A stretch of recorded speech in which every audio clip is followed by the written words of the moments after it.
Os médicos do mármore português, os projetos Colorstone e Calcitec juntam cientistas industriais e investigações que procuram compreender melhor os processos de transformação das rochas ornamentais. No mundo de gigantes de pedra, são as diferenças microscópicas que contam. No núcleo de Pedreiras de Fonte da Moura, Pardais, diversas empresas partilham a cavidade mais profunda no Triângulo do Mármore Estremoz-Borba Vila Viçosa, ultrapassando os 150 metros de profundidade.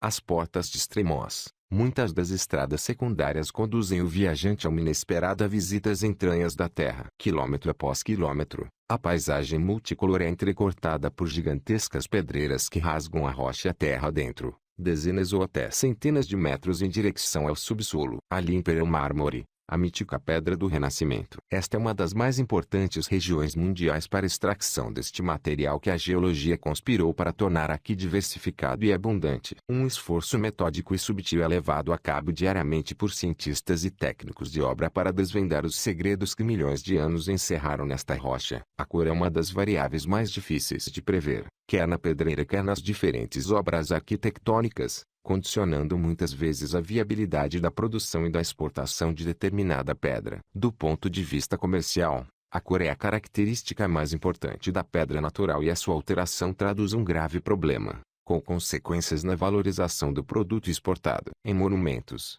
os processos de descoloração criam padrões inestéticos. Esta problemática, com consequências econômicas profundas no tecido social das regiões de Estremoz, Leiria ou Santarém, tem vindo a ser encarada como um desafio científico. Alguns industriais juntaram esforços e equipa de investigadores da Universidade de Évora, que acolhe o Laboratório Hercules e o Instituto de Ciências da Terra, para estudar os fenômenos que levam a alterações na cor da pedra. Na sequência de uma investigação anterior, o projeto Innovistone, os projetos Calcitec e Colorstone apoiam a investigação científica aplicada coordenada pelo geólogo José Mirão. A investigação pretende explicar, recorrendo a metodologias geoquímicas, mineralógicas e bioquímicas, como evolui cromaticamente o mármore e o calcário, diz este especialista. A cor é um dos principais elementos que condicionam a decisão do cliente e o valor do material. Procuramos saber como a coloração original de cada rocha acontece naturalmente e depois como evolui com o tempo.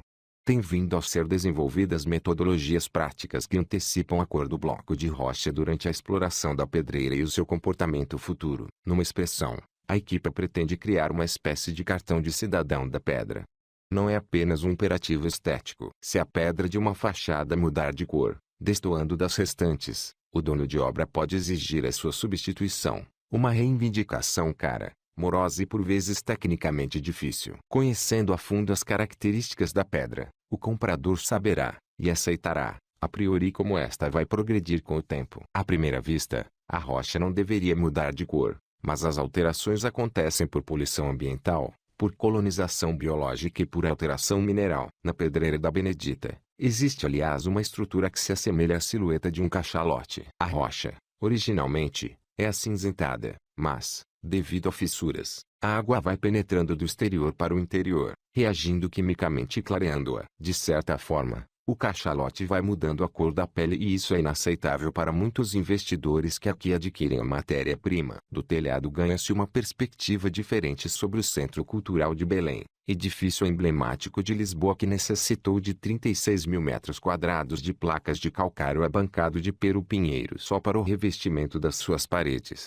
Aos solavancos, num jipe que o geólogo Luiz Lopes faz evoluir por caminhos enlameados, aproximamo-nos de Fonte da Moura, perto de Vila Viçosa. À distância, apenas uma concentração invulgar de gruas e guindastes, como membros articulados de aracnídeos gigantes, denuncia a sua localização. Quando nos debruçamos sobre o parapeito suspenso a mais de 100 metros sobre o vazio, porém, o ritmo cardíaco altera-se instantaneamente. Lá embaixo, máquinas liliputianas movimentam-se. A ação parece desenrolar-se em câmara lenta, dada a escala. Rubem Martins, outro dos investigadores do projeto, explica que, ao longo dos 40 quilômetros do anticlinal de Estremoz, região privilegiada pelo mármore de grande qualidade, existem mais de 500 locais com vestígios de extração. As marcas de exploração da pedra no território remontam ao século e depois de Cristo, mas só com a Revolução Industrial esta ganhou dimensão. Em 1987, laboravam aqui 287 pedreiras. Atualmente, esse número reduz-se a apenas 40.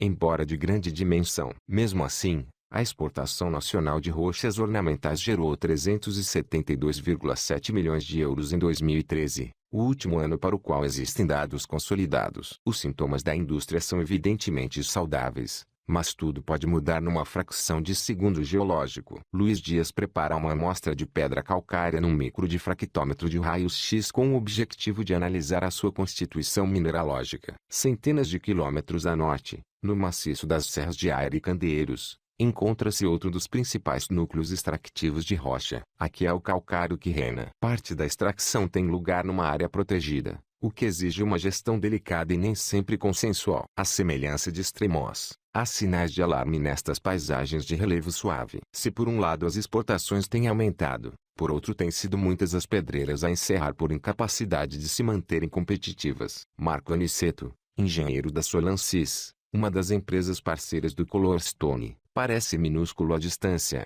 no meio da gigantesca pedreira do Vale da Moita, onde até já foi filmado um videoclipe para a MTV. Enquanto dá orientações aos 4 trabalhadores da pedreira, explica: muitas empresas acabam por ficar reféns da especulação e de políticas negociais agressivas. A capacidade de se modernizarem é essencial para poderem manter-se competitivas, e os projetos com a Universidade de Évora são exemplos de como a indústria e o meio acadêmico podem colaborar com ações práticas concretas, que têm impacto no dia a dia.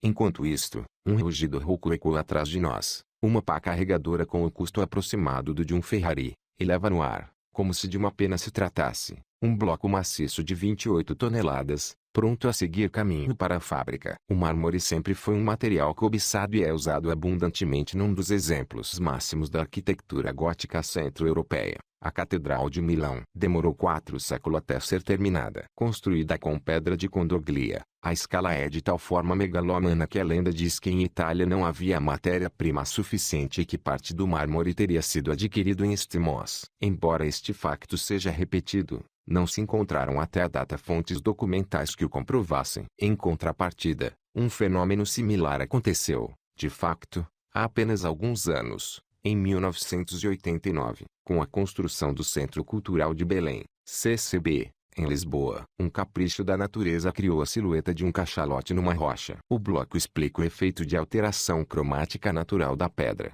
problemática que o projeto Colorstone procura agora estudar. Obra polêmica à época. Foi difícil encontrar localmente matéria-prima para alimentar um complexo daquela dimensão. Como o governo de então pretendia a conclusão da obra num curto espaço de tempo, cerca de 3 anos, foi necessário encontrar matéria-prima em diferentes pedreiras, vicissitude que fica bem à vista do visitante que aproximar o olho das paredes do CCB e apreciar a paleta de tons brancos e rosas que ali figura desde então, como se o gigante de pedra sofresse de múltiplos eczemas. Embora a extração ocorra em cenários poeirentos, é no laboratório que a ciência cria soluções para os problemas do terreno. No Hercules, em Évora, são criadas soluções para melhor conhecimento da pedra, procurando tornar mais eficiente a exploração do ponto de vista industrial e ambiental. Samuel Neves dá o seu contributo através do mapeamento 3D das pedreiras. Empoleirado num amontoado de rochas, mantém os olhos focados no comando remoto de um drone,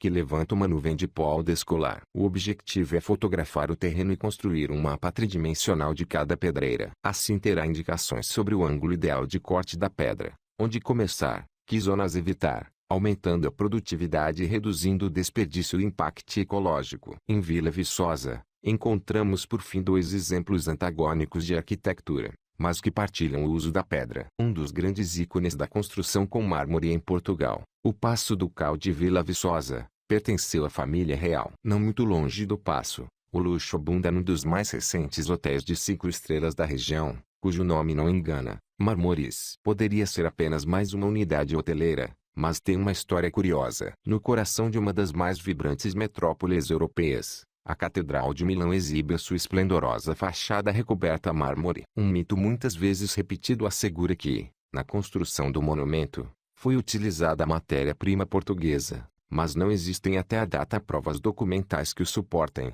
Os seus proprietários são industriais da pedra e construíram a unidade com um objetivo peculiar. Procuraram que o Marmoris servisse também de showroom para os seus clientes mais especiais. Nas paredes e solos do hotel, Podem ser apreciadas pedras de diferentes tipos e até proveniências geográficas. De regresso a Extremos, trabalhadores de roupa esbranquiçada pelo pó de pedra vão saindo no final de mais um turno. Ainda que de forma invisível, o seu futuro e o desta indústria estão ligados à ciência que floresce nos laboratórios, mostrando a aplicabilidade da investigação acadêmica na vida cotidiana.